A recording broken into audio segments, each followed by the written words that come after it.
to Expanding the Zone. This is episode number 4, because we have always done it that way. And I guess if I were to make a Jeopardy scenario out of this, where we kind of work backwards from answer to question, the question would be, why is it that we do certain things the way that we do? And well, that's the way we've always done it, or this is the way we've always done it. And that's kind of what brings us here today. We've had a lot of fun feedback. Got started on the first 3 shows, talked a little COVID-19, some cheating, the Bulls' last dance. That was a lot of fun. And I guess honestly, as I welcome my brother Matt to the show, the last dance continues to be a little bit of what brings us up, which makes a lot of sense, because it's one of the biggest things out there in sports. And this is the whole Isaiah Thomas, Michael Jordan handshake thing. And one of the things on our list of shows we wanted to do had to do with some of these different routines. So, I'm not going to sit here with small talk and things. We're going to get right into this, because I think this is going to be an incredible show, a lot of fun. Matt, I'll ask you right off the bat, the whole sportsmanship, gesture, PR stuff that's all out there, when it comes to something like the handshake after the game, what still has value, doesn't have value? Why do we still do it? Do we need to get rid of it? Do we need to strengthen it? What, just your thoughts right off the bat here as I welcome you to the show. Yeah, I think that, the argument for the handshake is teaching sportsmanship, something to be said for shaking the hand of your opponent after a game. The argument against it has been, for some people that like to see it go away, has been it sets yourself up for problems if a fight breaks out during the line.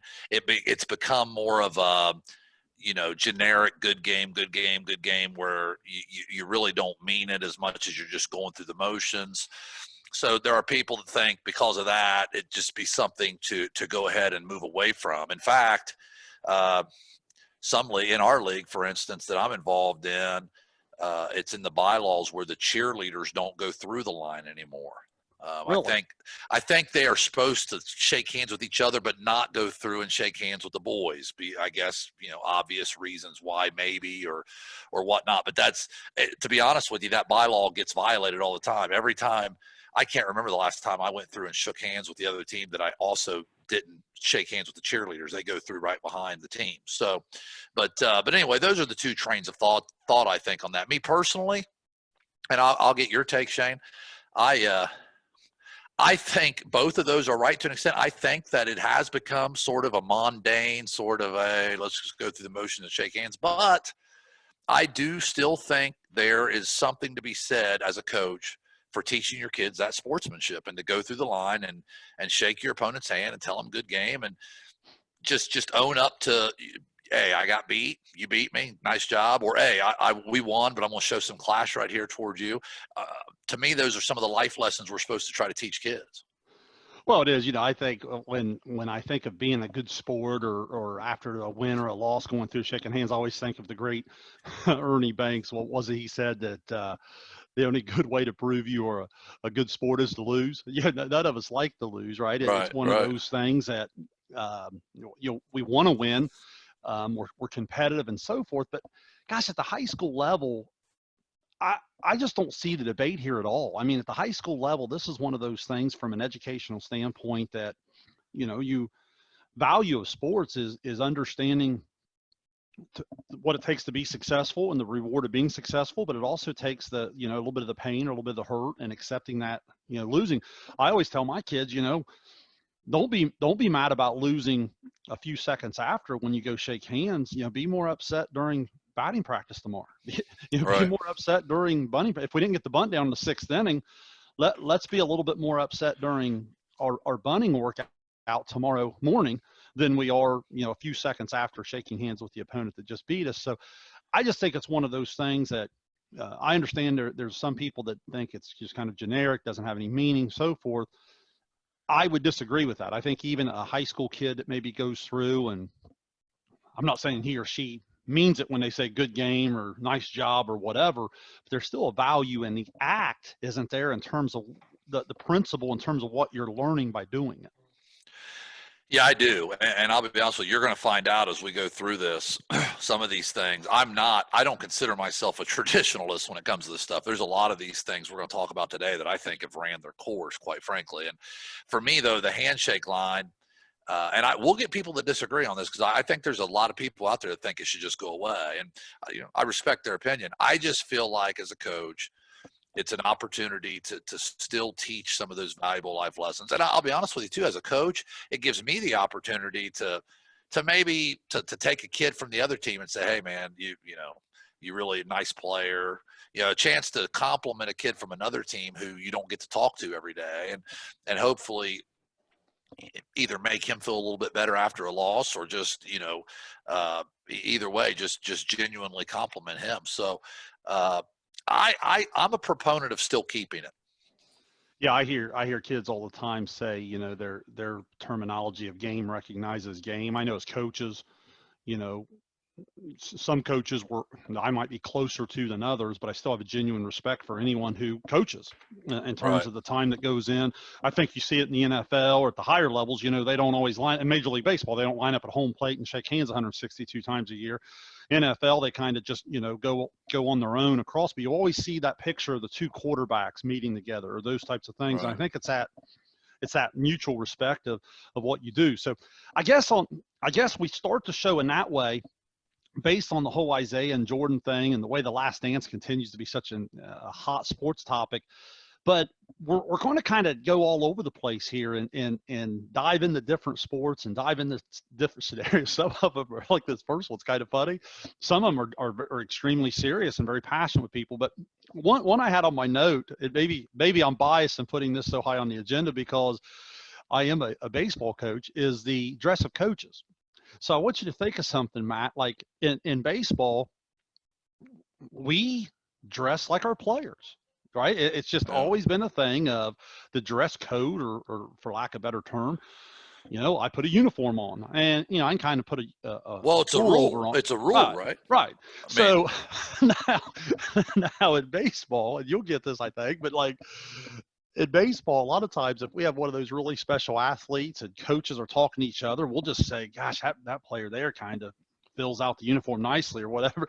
I think when people say that I fill out the uniform, they might be referring to something else. I don't know. I mean, but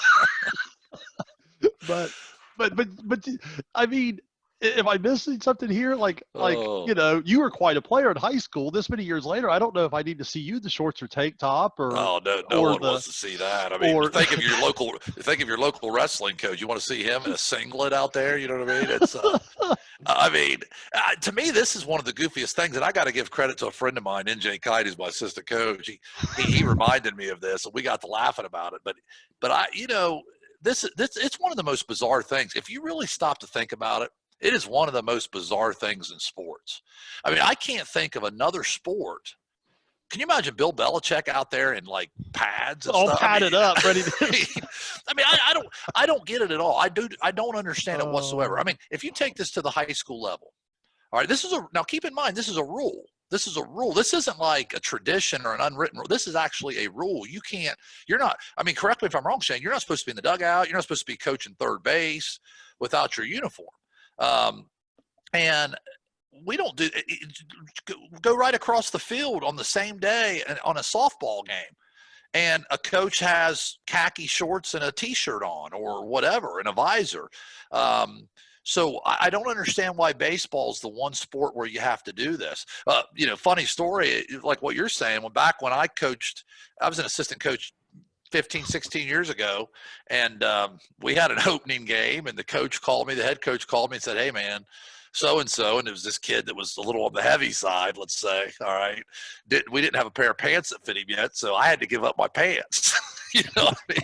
I was the designated, I guess, fat pant giver upper to this guy, and he was probably a better hitter than you. Well, I guarantee you that. And so I had to give up my pants. I brought others, don't get me wrong, but I didn't have the team pants on, and the umpire tried to not let me coach first base. It's 41 degrees out there on opening day in the middle of nowhere, and I thought I was just going to sit in the dugout and watch because I didn't have the uniform pants on. But yeah, I don't understand why in baseball. To me, that is a bizarre rule. Well, let me ask it to you this way. Obviously we're having some fun with it there, but in all seriousness here, the expectations from sport to sport are really fascinating here in terms of what most people would use. And again, I use the quotes here for people not watching on YouTube, of professionalism. There's certain sports, as you said, shorts, t-shirt. I mean, I've seen some pajama pants in certain sports. I've seen some, I was at a regional volleyball game a few years ago. A female coach had a pair of sweats on that had the nickname written across the butt. Right. You know what I mean? Right. That was what she wore to coach in the regionals. So if you go to the regionals in basketball, you're probably expecting a coach to be in a tie or maybe at least a nice polo or whatever. But in that sport, it was okay. Well, no, that was the point I was going to make. I mean, if you were to dress, I'm not saying sweatpants, but I'm saying if you were to dress down a couple levels, you and maybe not you, but like most coaches or whatever would be somewhat crucified, if not by their home fan base, by somebody or someone within the area watching that in terms of, that coach just isn't very professional. That's not the way you dress. That's not the way you handle things. Whereas in other arenas or other events, it's looked at as, well, that's just the coach. Right. Well, yeah, I mean, I think it goes to that tradition, and basketball coaches coach, or I should say dress a little differently than football or softball. I mean, you could say, okay, we have outdoor sports, so it makes sense that you may have to dress a little differently. But I think the thing that makes the baseball thing unique is just the fact that you're actually in uniform. And to me, that has to be based on just tradition. I mean, there's no, like some of these things we talk about, you can make an argument that, well, there's a reason behind that. I don't see a reason behind that other than it's just the way it's always been. Now, can you see a difference in the last 20 years? Like a lot of times you see these old films in terms of football, you'd see some coaches in ties and different things, and you don't see that as much anymore. So in the basketball situation, do you see a level of acceptability in terms of dress over your 20, 25-year career?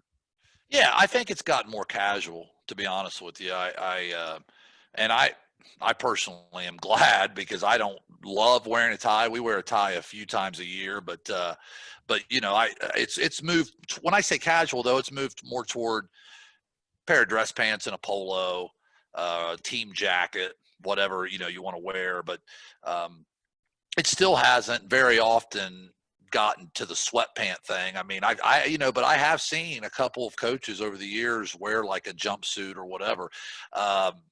So it's definitely trending more casual, and I suppose that's society in general a little bit. Well, let's just kind of stick with basketball, and I guess a lot of these particular things we're going to talk about in this next segment come in terms of the overall pregame. Basketball is one of those things that from the time the JV game ends to the time the varsity game starts, at least here in our area of Southeast Ohio, gosh, in terms of real time, you could almost be looking half hour, 35 minutes on some nights if you have different events going on or so forth. And, I guess there's just a lot of different things. And one of the ones that I'm probably most passionate about, as I'd say a lot of people would be, is the National Anthem. And I just wondered your take on, I'm so surprised, so shocked at different people that'll have comments about this. This is one I'm being real honest when I just say I don't know that I can give you both sides of it. I just feel that passionate about right. Well, absolutely we should have it. If anything, we might be a little bit guilty of maybe not educating our student athletes and educating our program and so forth on maybe the importance in terms of the way we want to organize ourselves during it and honor it and so forth. Yeah, I mean, I agree with you. To me, the benefit far outweighs the gain of not doing it by continuing to do it. And I will say, the arguments that I've heard are, hey, look, again, it's become such a habit that when you're standing there with your hand on your heart looking at the flag, you're supposed to be thinking about one thing. And because we hear this so many times, if you're a sports fan, I mean, think about this. Is there a song you've heard more in your life than the National Anthem? If you're involved in sports, there's not, probably, because you've heard it in every Right. single thing you've ever done in your life. And I think the argument is, well, when does it become a habit to where you're no longer thinking about, I'll be honest, as a coach, I'm standing there before a game. My mind's going a million different places. I'm not always thinking about what I should be thinking about during the national anthem. I'll be the first to admit that. But I guess I go back to this. What do you gain by not doing it? And it's just not enough for me to take it away. I think that the least we can do for the people that have defended this country is play a couple minutes, however long it is, minute and a half song before we start to play. We can at least do that for them, even if in some people's minds it's become a habit more than more than an actual ceremony or what it should be or whatever. Why not just continue to do it? I mean, I think that's the least we can do. It's just like saying the Pledge of Allegiance in school. I'm sure not every kid that stands up necessarily is engaged in that every single day, but why not? Why not do it as a gesture to those men and women who have forever, protected us? Well, I guess if I were going to talk pledge at school or the national anthem in a game, I would start to turn leader or coach or teacher here, and I would start to challenge people in terms of, are we educating people properly on the meaning of the pledge, on the meaning of the song, and doing those things? Because I think we would all agree that we learn through watching others. So as we as adults kind of remind ourselves of the importance of it and the meaning of it, and we're passing that on to our student athletes, as well as I do, every young kid in the stands watching so-and-so respect it a certain way or do it a certain way is kind of like, what they're going to follow or the adult leadership or so forth. So I guess I just don't buy the other side. I think it's one of those things that not only do we need to do it, I think we probably need to do that a little bit better. Like you said, we probably need to educate a little bit better and something that I just think is a fabric of the foundation in terms of what we're trying to do with high school sports. So that's one I feel pretty strongly about. Now, in the pregame, maybe let's turn to a lighter side here. The teams take the floor and so forth, and the I guess again the rule says that you're not supposed to dunk. Now in my playing days, I didn't have to worry about this. You know what I mean? I was just kind of a dribble on it, lay it up and in. But it's one of those things that I view this as kind of a outdated rule. It was such a thing. I don't know, maybe facilities, maybe rims, maybe was there a time, Matt, that maybe it was looked at as taunting? Maybe. To me, the word that comes to my mind is outdated. Is that fair? Yeah, we're going to talk about basketball pregames here, which I think have just become a train wreck, man, top to bottom. I mean, I know we're going to get into several things, so you're going to start with the dunking, which makes sense, but because I guess that's the first thing when you come out for warm-ups, right? The officials aren't out there yet. Someone's going to try to dunk. And not only are you not supposed to do it, but the people who technically are the ones that give the technical aren't always out there for 5 or 6 No, minutes. I mean they're not necessarily going to be out there from the word go. So people try to sneak a few in or whatever. To me, yeah, I tried to do some research on this. All I can find is it depends where you look. I can't find anything from a rules federation that says exactly why the rule was put into place. I've seen, like you said, the fear of damaging a rim before a game. Most of the rims now, I like you say, probably a little outdated. I haven't played in a whole lot of facilities where it looked like their rims about ready to fall off or anything like that. But that was one. Then people say fear of injury. I don't really buy that. You can get hurt going in for a layup too, for that matter. And I think the real one, I think this is probably closer to the truth, is people say, well, it's kind of like taunting. It's something that it's not good sportsmanship to be dunking in warm-ups. And, look, I think that's probably the reason. I don't buy that reason either. I think it's a little bit of a lame reason, but I think that's probably, truth be told, it's sort of like the end zone celebration in football, right? There's really no there's really no reason other than they don't want it to become a taunting situation. So I would say, in all honesty, that's the reason of the rule. I, for one, I just think it's like you said. I just think what's the difference in today's generation of, shooting the 28, 29, 30-foot three-pointer? You know what I mean? That's kind of the new dunk today. To me, the whole sportsmanship taunting thing would certainly fall into the outdated. I know in high school, I played with a special player by the name of Jason Cruz.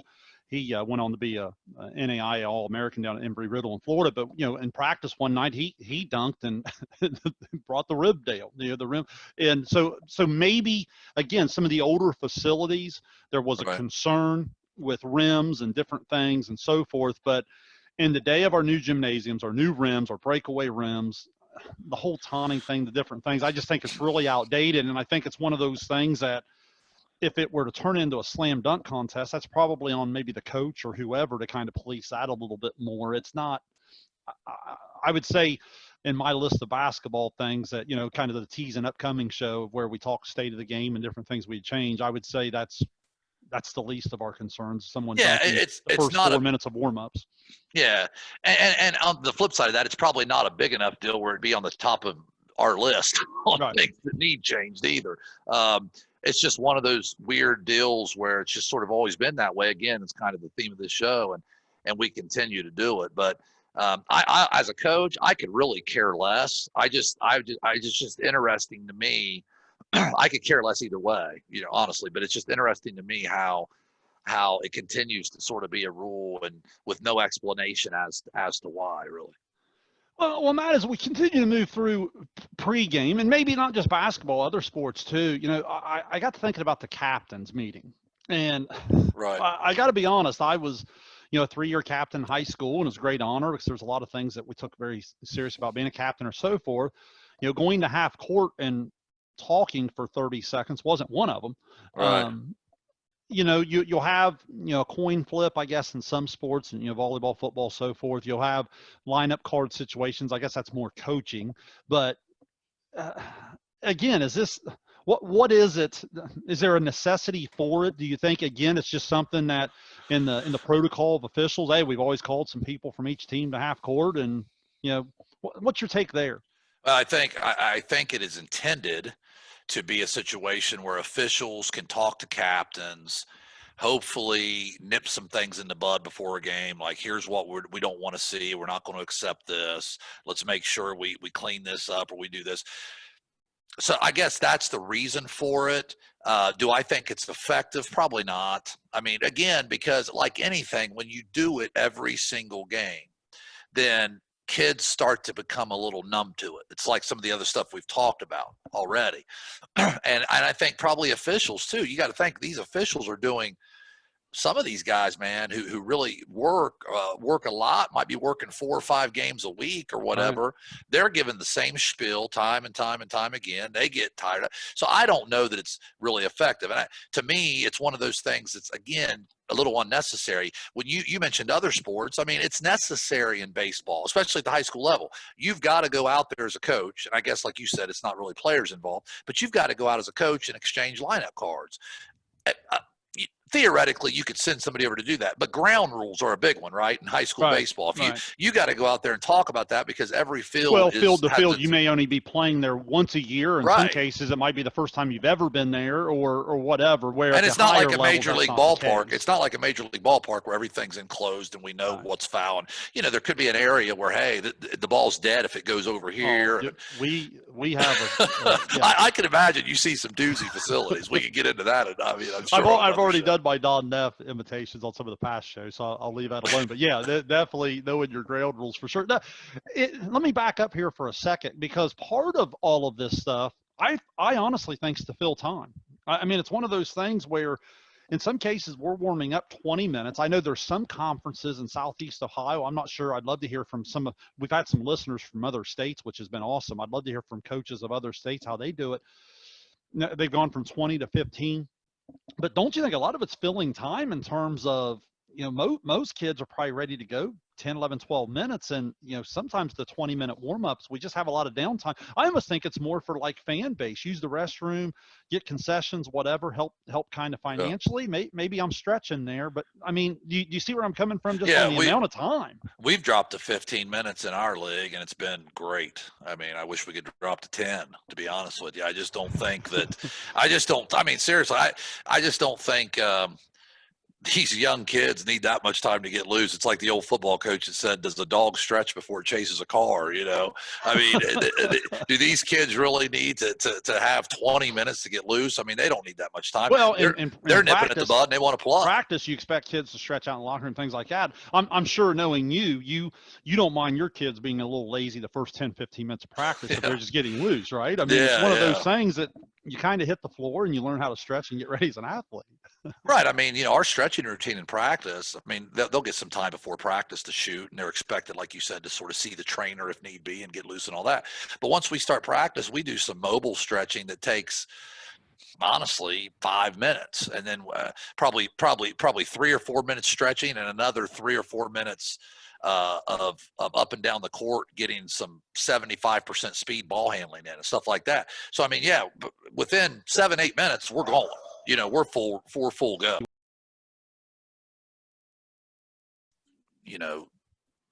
Well, just letting 2,000 people go to the restroom, go concessions. Yeah, I mean that, but I think 20 minutes is a long time, but especially and you're going to get into this other stuff here in a minute, Shayne, especially when you get into the rest of these pregame shenanigans that go on with starting lineups and all that stuff. That takes a little while too.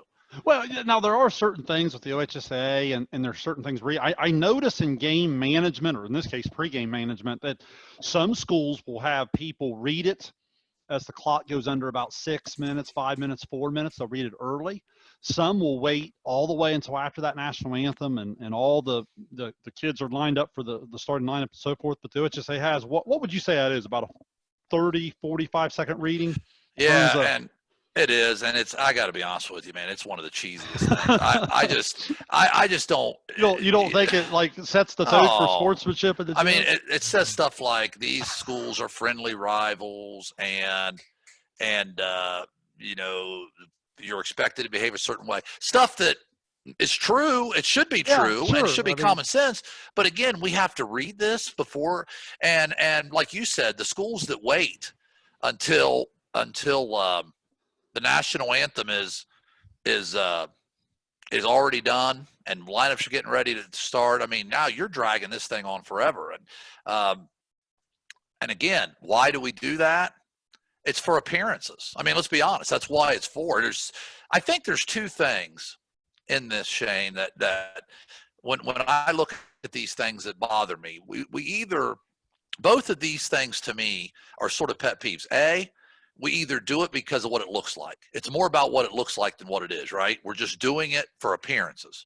Or B is what you said at the beginning of the show. We're doing it for no other reason than we've just always done it this way. Like if you ask somebody, hey, why do you do this? Well, that's just the way we've always done it. And I think I said in a previous show, that's just, for me, that's never been a good answer. I think there has to be a reason for it. But don't you feel like the reason for stuff like this, and a couple of these things we're going to talk about here in a little bit, are more for appearances?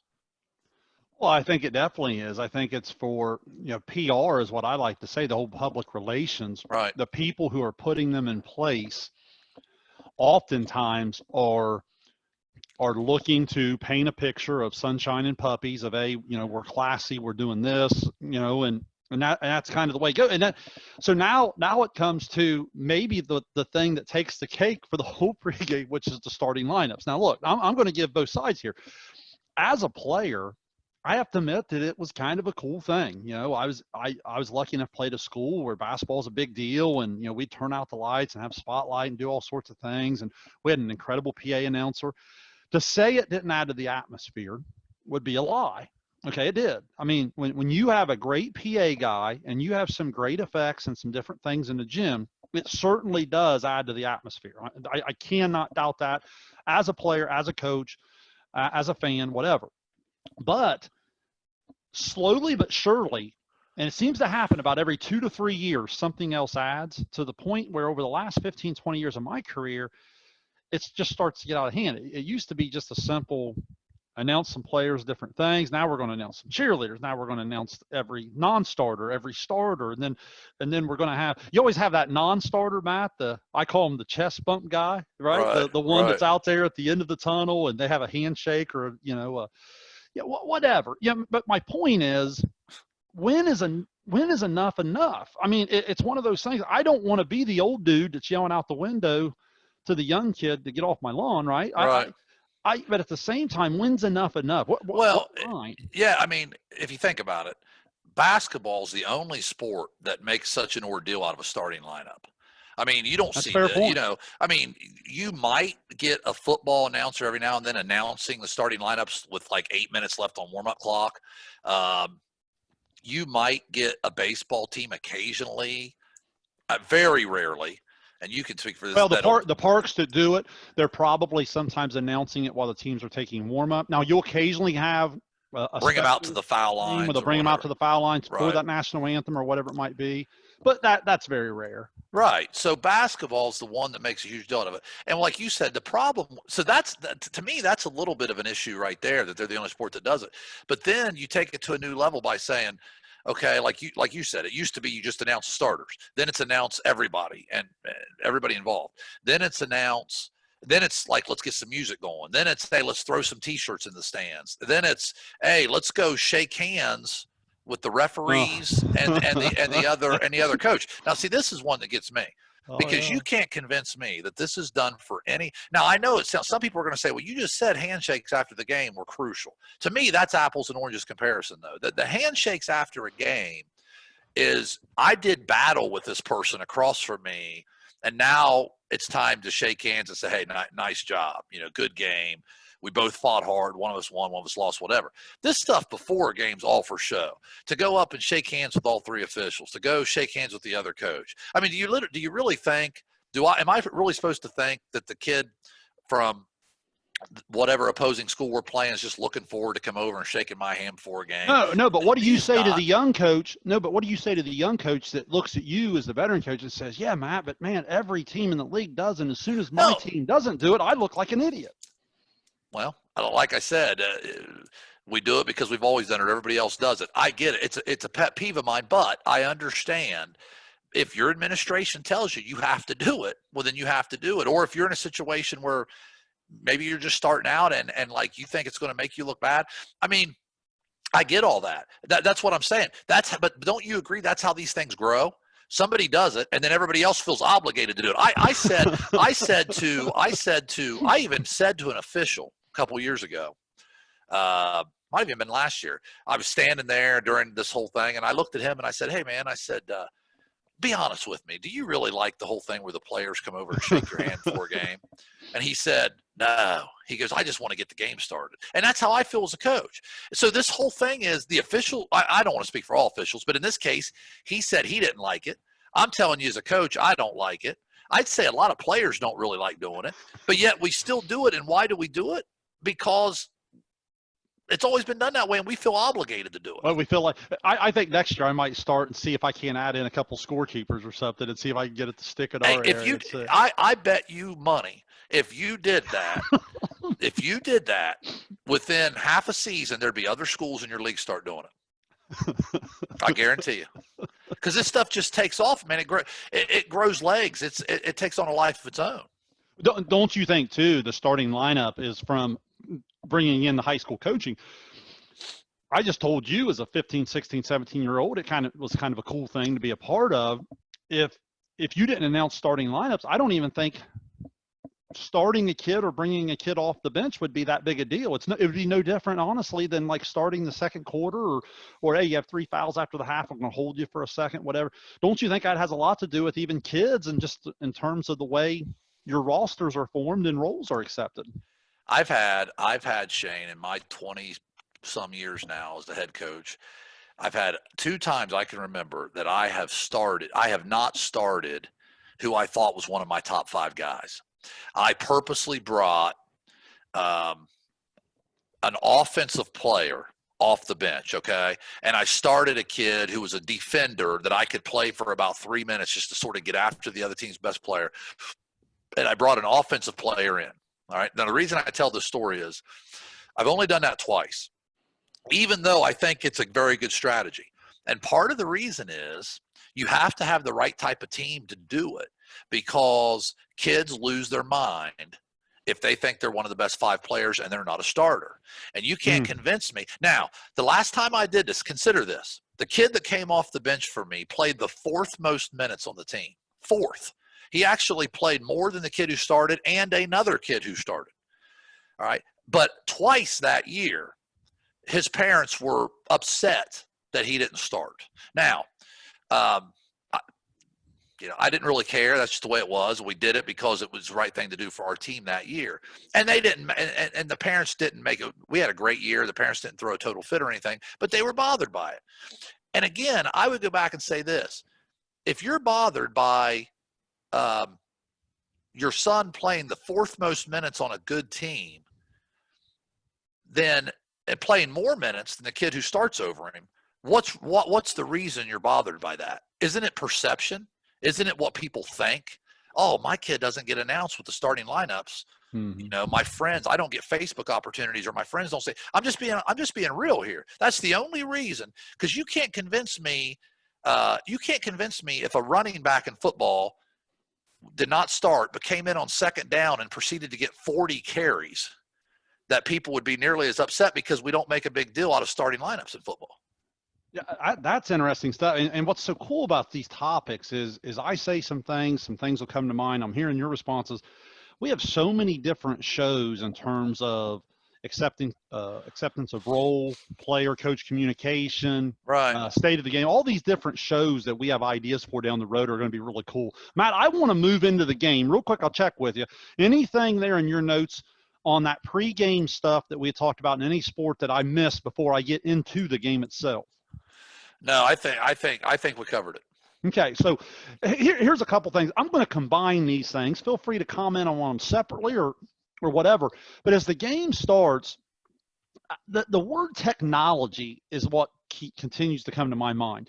I think of, we always on this podcast show compare things to the real sports world, and let's be honest. The technology's taken off in this last decade in terms of instant replay and how you have your challenges and your different things. Well, in the high school game, we're maybe not quite to that point yet, but I'll start to hear people talk about scoreboards. You'll start to put these different scoreboards up, and some have the big TVs, and some have the player points, and I'll hear some people say, in football, some football stadiums have put up the play clocks on the end. Some haven't. Some one that we were joking about a little bit in the pre-show there was the chains, right, in the football field. What's your take on some of these things individually, collectively, or whatever, in terms of technology and where we're at as a sports society in terms of our willingness to just try new things? Yeah, I think the problem is, again, everything tends to revolve around entertainment, unfortunately, and the professional level's an entertainment industry worth obscene amounts of money, correct? The college we watch on TV. Here's a little news flash for all the people that think that's a student athlete type driven thing. The college we watch on TV is an entertainment industry. A bunch of money's changing hands right there. You go watch an Ohio State football game. There's 110,000 people in there at $75, $80 a pop. That's an entertainment industry. The high school athletics is supposed to still be an extension of the classroom. That's why it doesn't cost hardly any money to go to the game. You pay your $5 or whatever, and you go watch. We charge money, just enough money to survive, not to create this huge entertainment industry. Yet we've tried to allow entertainment to filter down in. Why do you see scoreboard? Who benefits from a scoreboard that has individual points in basketball on the board? I don't benefit as a coach. I don't see how officials benefit. They don't care who's scoring points. I mean, they don't care if number 21's got 12 points. All right. It doesn't benefit the players, because in all honesty, the only thing it can do is get in their head like, man, I haven't got mine. Look up there. I haven't got my average. So the only people that benefit from that is possibly fans sitting in the stands, so that they can look and say, oh, so-and-so's having a great game. He's got 17 points in the middle of the third quarter. Well, again, we're just trying to entertain people at the cost of hurting other parts of the game. Now, the video board you're talking about, sometimes that's a financial thing. You can make money off that. They sell advertisements, so I get that a little bit. But again, it's we're trying to do as many things as we can to entertain. Now, you mentioned the chains, okay, in football. I got to bring this up because, again, a buddy of mine mentioned this to me. You know, if you think about it in today's tech, now at the high school level, I get it. You know, we don't have necessarily the same technology that you have at the other levels. But can you imagine at the NFL level, are we still in a day and age where two dudes, really three, right, have to run out holding the chains? Yeah. Are we really at a stage where we have to two guys holding a pole and another guy holding the clip have to run out and stretch these things out? and man, is it you know? It did get a guy all the way down there. You know, yeah. I mean, do we not have any kind of laser technology that we can come out and just shoot a beam across there and be like, yep, looks good, first down? I mean, I'm not. You hear people saying that we should have robot umpires in baseball and stuff. I'm not that type of. I think there's a human factor in the game, and I think officiating in football should continue to be a human endeavor, okay, in all sports. Right. But I mean, we're talking chains here, and we're talking first down chains, so there's got to be a better way. Here's my take on this. I'm probably not as strong on that side, maybe as I sense that you are, but like, I think of the great Cal Ripken. Remember his long streak and what he was so well known for in terms of the way he played every day. And I remember him one time saying stubbornness is looked at as such a negative, but it's kind of worked out for me, which is, probably a little bit of an understatement. But at the same time, I feel like I get so frustrated in teaching and in coaching when people aren't willing to at least discuss change. We're so scared of change that we're not willing to try. It's okay to try something and then just say, we do this coaches all the time, or at least I do, is, you try something and you're like, well, that was a dumb idea. I'm not going to do that anymore. You know what I mean? And you wad that play up and throw it away. But every now and then you come across something that makes a lot of sense and you're like, hey, I need to change that up and do it that way. And I just feel like that people become so stuck on things that they're not willing to just try and to do different things. Now, I understand sometimes you try things like the scoreboard in the gym, and that's not cheap. You know what I mean? Once you put it up there, I've seen bad situations where certain schools will get those scoreboards, they go up, a certain coach will get hired a year or two later and be like, whoa, I don't want that on. Or now all of a sudden you have it up there and it's not even on. You don't even have people to run them sometimes. Like we have play clocks at the school that I'm the athletic director at. We have them because they were donated by somebody, okay? Somebody paid for them, donated them. But it's tough finding people to run them. I mean, luckily we have somebody, but a lot of schools, it's like, who's going to run this thing? We've had the shot clock argument before, right? And I'm sure that'll come back when we do our state of the game in high school basketball here in a few weeks. That's going to be a fun show. Yeah. Yeah. But again, you have to have somebody to run it. So to answer your question, Shayne, some of that could be they don't want it up there, and some of it could be they don't have somebody else to run that part of the clock. Well, yeah, I get all that. I do. I still think, it's just like the person that doesn't like vegetables. Well, have you ever tasted them? You know what I'm saying? It's one of those where, if you look at me, I like to eat. It's one of those where I'll try something, and if I didn't like it, take a couple extra drinks of Diet Dew, and then don't eat it anymore. But so are you saying we should try the Elam ending? Because I know you're a big fan of that. Gosh. I think they tried it for us. Yeah. I don't want to get on that topic. Trust me. Go ahead. But my point is, if I do like it, I probably find myself, I'll end up eating it a little bit more. You see what I'm saying? Like it's one of those things. I don't understand why the idea of at least discussing things. There's so many things, in our local league or in the high school game in the Ohio High School Athletic Association or in our Southeast District, every organization, all the way down to the school you teach at or the company you work at, it's just one of those things that, I just think I don't know that any of us invent things from scratch. We kind of share ideas and we steal and we tweak and we do all those things. And I just think that kind of works against it. That's just the way I feel about it. I guess what I want to go to next, Matt, is would be some of these special events. This is probably, out of the whole show, maybe one of my pet peeves would be senior night. I just want to throw something at you here, okay? With senior night or parents' night or whatever these things are called, I think these are extremely special nights. I might be old school here, but there's something about that 4-year senior to me as a coach that I have an ultimate respect for me to give them one pregame ceremony in front of everybody and let their parents be a part of it or whatever it might be. I think that's very special. The problem is, I think all the things that have come into play here have started to make it long, and people start to say, oh goodness, here we go again, blah, blah, blah. One year you might have 1 or 2 seniors. Next year you might have 7 or 8. Well, you could do the same thing. All of those things in terms of time build into a pregame that we've already discussed earlier in the show. But I guess before I even comment further, I just ask you, where do you think we've lost the disconnect here? Where have we crossed the line that has gone too far and losing sight of what was meant to be a really special thing for people that mean a lot to our programs? Well, again, I think when you talk about these things, the terms like self-serving come to mind, and people who are just trying to gain attention for themselves a lot of times that aren't the seniors in this case. The whole point is let's honor seniors. And unfortunately, it's become way more about appearances. Again, we've got to, we have multiple senior nights now, first of all. I mean, I don't know how it is at all the other schools, but every school I know, you have your senior night at, let's say, take the fall, for instance. You have the night where all the seniors walk across the football field. I'm talking all the volleyball players, all the tennis players, all the golf.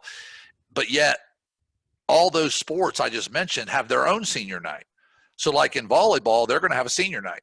And do I the get football players come to the volleyball night and walk across? That's what I mean. No, but the argument is, well, the most visible night is a football Friday night. So we're going to have our own volleyball night. I'm just using volleyball as an example. But then we want to be seen by everybody, so we're also going to do the football field and go across the football field. So again, it's grown over the years to where one wasn't enough. We have to have 2.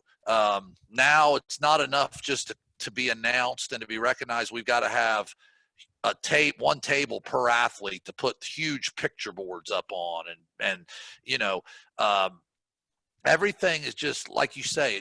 It grows legs. It's just, where does it stop? And it's like, a lot of people are going to say, well, why wouldn't you want to do as much as you can for seniors? You look at the seniors here in the spring, right, who have gotten really tough situation with this whole COVID thing going, and everyone feels bad for them, obviously missing out on things. Why wouldn't you just want to honor them to the absolute max?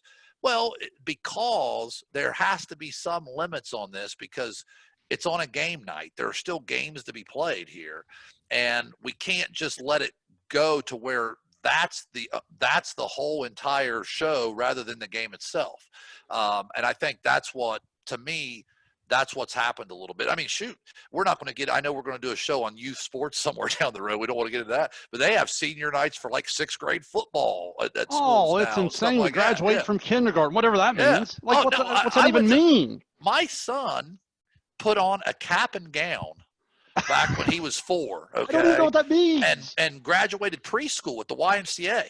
Yeah. Okay. And but why is that, in all honesty? Because you get a bunch of cute pictures for Facebook and all that stuff. It's all about, and I mean, why don't we let kids sort of reach milestones instead of creating milestones every few years? Oh, I was a junior high AD for almost a decade, and I'd have people come to me and say, well, this is the 8th grader's last junior high home game. What's that even? I don't even understand. Yeah. Here's the thing, though, too. What happens is we lose so much vision on who it is we're trying to honor that, again, we try to bring everyone else into play. You just said it within, but Matt, it goes beyond your own school.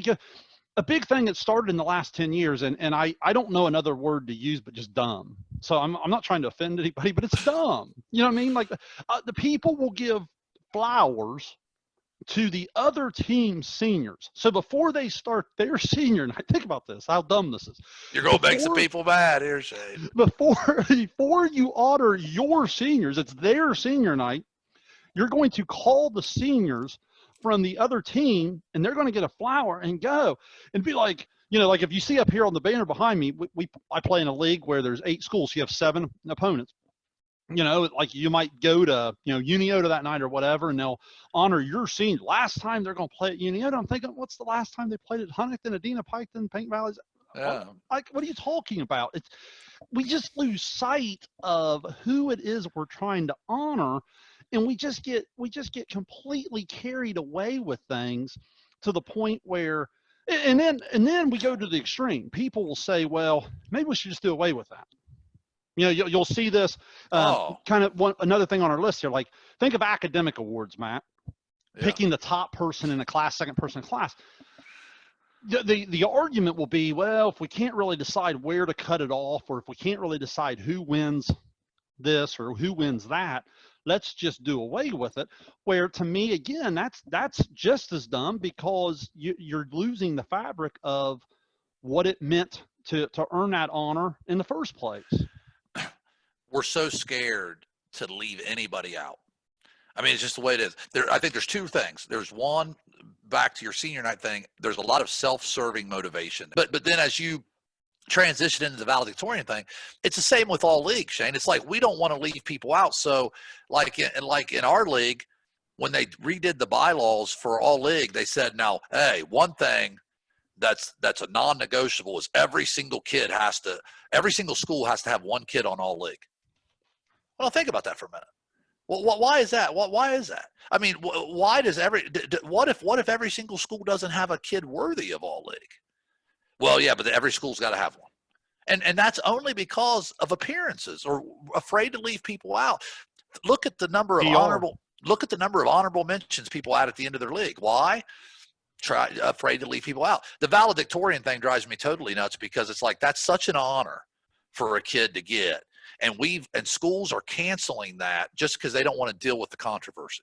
Let's just call it what it is. It's about, I don't want to deal with other parents who are upset that their kid didn't get valedictorian. So we just throw it out. It's like the squeaky wheel gets the grease, right? So we're going to we are going to cater to people who complain and cause problems, instead of honoring kids who do it right. And we see it all the time. I mean, I don't want to get off on a tangent, but we see it all the time in education. If you go ask your principal, hey, how much time do you deal with, how much of your time's dealing with the worst 10% of the kids you have in your school? They're going to say, oh man, a lot of it. We don't get to do enough with our best kids because we're dealing with the ones that are causing us problems. And it's a little bit like that everywhere. We've got to get back to not worrying about who we upset and offend, or who might get left out, or who may not get a trophy. There might be someone not get a trophy, and worry more about just honoring the kids who got it done, who won. It's okay to have a winner and a loser. Yeah. And it's okay to shake hands afterwards. Yeah, that's right. That's right. The only other thing I had here, and again, I don't want to stretch too far off our main topic, because it leads into other shows, but I thought it needed a little bit of off season. So I don't care what sport we're talking about here. This could even be, this could be anything. This could be any club or any organization or anything that you are running as a leader, where you're trying to bring people together to work together in a bigger cause. And a lot of times in the off season, Matt, obviously things have changed in the rules here in Ohio in the last 15, 20 years, more team camps, more shootouts, more different things. But even beyond that, a lot of people have started to take it to other team building activities, other trips, other, just kind of spending time. It could be something as simple as going to dinner. It could be going to, an amusement park. It could be going to a movie. It could be going on a different type of camp, or whatever.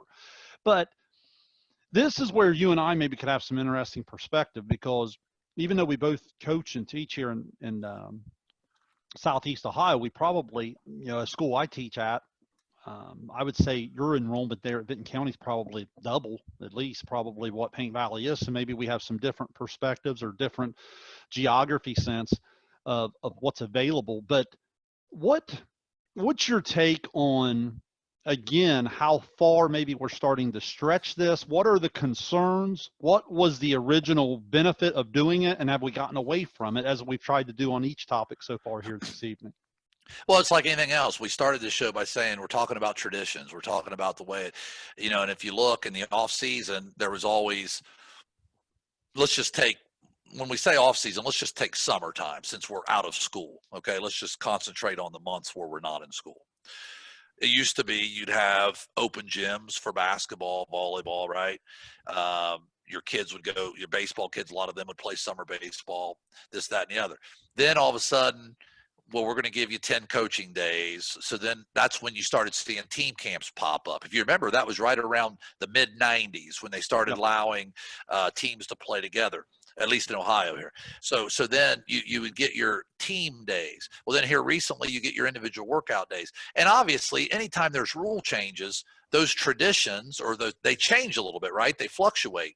But I think, or as we talked about in cheating, people look to where can I push the limits of I can go on this trip and we're not really playing basketball. Yeah, right. And I think that's where some of this has kind of grown to a crazy level is more of like these team bonding things. Like I've mentioned on the show before, I listened to a podcast called Off Duty ADs, it's a really good athletic director podcast because they go over some of the issues we face. And they were talking about these team bonding things. And when they're talking more of like trips, not just like, hey, we're going to all meet at B-Dubs or whatever. That's okay, whatever. But like when you go away, we're going to take a weekend camping trip with our soccer team. We're not playing soccer. It has nothing to do with soccer. We're just going to go to the woods and stay in cabins and live together and bond.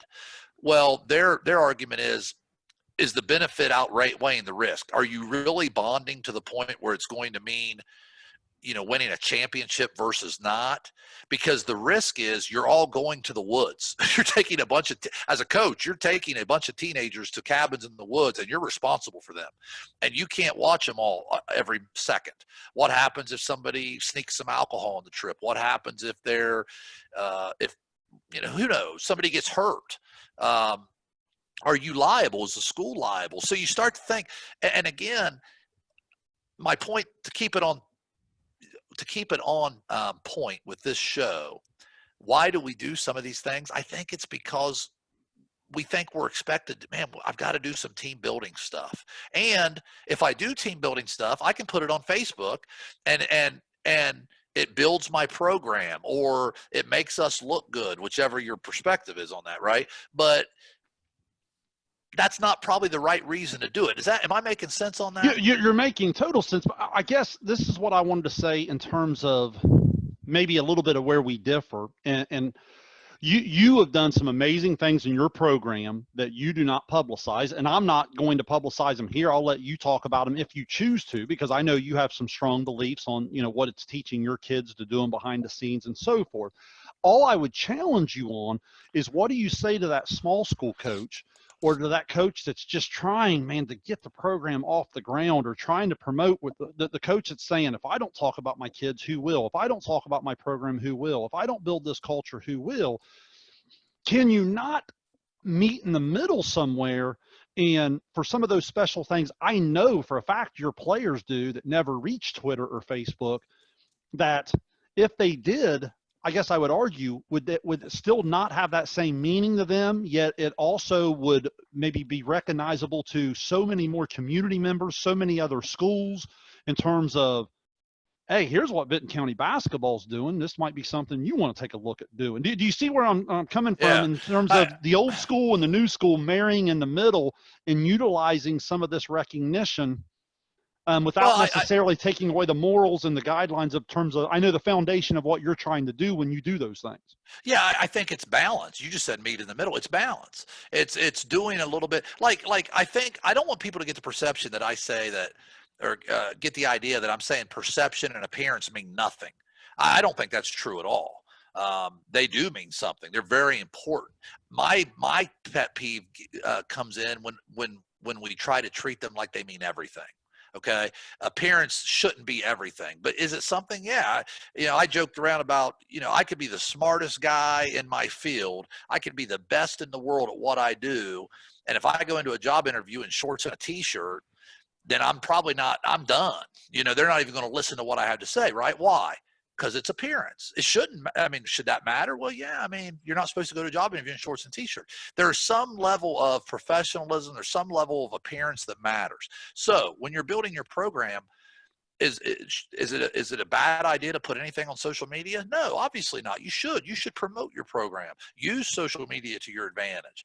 All I'm saying is don't let it get to a point where it's just everything rather than something. And like these team building things, ask the question, are you doing this truly as a team building activity, or is it just for fun? Because it's got to be, it can't just be for fun. It's not like we're not going to be a better basketball team if I say, hey, fellas, we're going to Kings Island today. All right. If I say, hey, fellas, we're going to go to Kings Island, and on the way there, I don't want cell phones out. We're going to talk about some things. When we go to dinner tonight, I want cell phones put away. I want us talking. I want us learning each other's mom and dad's names and what they do for a living. I want us learning what our favorite, now all of a sudden you're implementing team building activities within that. Do you understand what I mean? So don't just say, hey, we're going to take a trip and magically we're going to bond as a team. That's where you get into trouble. It's not worth the risk at that point. Well, it's good stuff. This is a lot of different topics. I think we went in a lot of different directions. I will say real quick on contact information, check us out on YouTube. If you're not watching us on YouTube now, I assume you're listening on Podcatcher. We're out there on Apple, Spotify, Stitcher, all the places you get your podcast. Again, you can check us out on YouTube if you want to see the actual video conversation with Matt and myself. That's SVC Sports Zone Shayne. And Shayne, I don't want to interrupt you, but I would love to see people give us. We may have forgotten something in this show that or people may disagree. I would assume in a show like this, someone's disagreeing with us. These are subjects that not everybody's going to agree on. People have been great to comment and say, hey, nice job and all that. I'd love to hear somebody disagree with us. Tell us, hey man, you've lost your mind. You're wrong. Because that makes for great discussion. We'll bring it up on the next show. Right. I couldn't agree more. And, Matt, I'll get us started on final thoughts here. For me, when I summarize this entire topic, I can't get past the word balance. I've spent so much time, I know we're going to talk about Little League on another show. I've spent so much time studying Little League, and I've spent so much time, studying different technology and different things that, to me, when I think old school, I always think of, I talk to some of my buddies in coaching that have come up and have similar or even more experience than me. And one of the things that stick with me is just because we used to do it different doesn't mean we did it wrong. Right. So I think there's that, but I also think there's a lot of new ideas and a lot of different technology, from as a baseball coach, I have to admit Game Changer is a little bit easier than me taking my calculator and my figuring out batting average and, doing all that. Yeah. It's a lot. So there's different ways to do things. And I think you have to have balance. I think you have to be open-minded. I think you have to be respectful of some people feel this way. Some people feel this way. I understand it. But hey, here's what I believe and why. I think as an English teacher, I would tell a lot of my writing students, well, why? I'd ask them why. And I think if you truly can't answer why, it goes back to something you said on a previous show, and I think it's something that leads right into the title this evening of if you can't answer the why, well, I think you probably have to become a little bit more open-minded to the two sides of the discussion and start to figure out, where you're coming from. So, Matt, this has been incredible discussion, a lot of fun for me. What's a final thought you want to leave people with on this episode number 4? I think we covered it. I think you just hit the nail on the head right there at the end. I think I always say question everything. You have to ask the question, why do we do what we do? If the answer is it's because of the way we've always done it, then you need to revisit it because that's not good enough. If the answer is it's truly the best way, hey, then there you go. If you're going to do something, you should believe deep down that it's truly the best way, not that it looks the best or some people think it might be the best, but you have to believe that it's really the best way to do it. And I think if we do that as leaders, then we're going to be better at our jobs, whether it's coaching, teaching, whatever it is. Well said. And again, I'll throw out an email, admin1 at svcsportszone.com. Again, that's admin, the number 1.